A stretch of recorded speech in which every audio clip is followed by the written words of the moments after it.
আসসালামু আলাইকুম। এটা হচ্ছে পার্সিয়ান ক্যাট।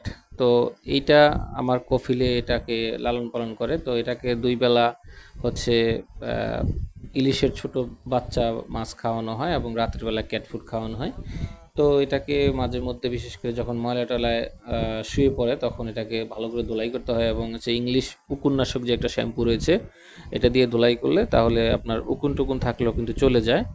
তো আপনারা চাইলে কিন্তু এভাবে বিড়ালের যত্ন নিতে পারেন। তো ভিডিওটা যদি আপনাদের ভালো লাগে বা কেট লাভার যারা রয়েছেন তারা ভিডিওটা বেশি বেশি শেয়ার করবেন।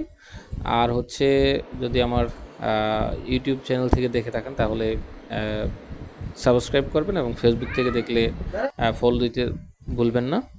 আর লাইক কমেন্ট শেয়ার অবশ্যই করবেন।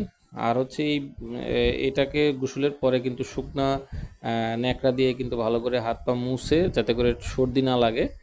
তারপর হচ্ছে রোদের ভিতরে এইভাবে অনেকটা কাপড় শুকানোর মতো আমরা খাঁচায় ভরে শুকিয়ে দিলাম যাতে করে শুকিয়ে যায়। তো ভিডিওটা কেমন লাগলো অবশ্যই জানাবেন। ধন্যবাদ সবাইকে।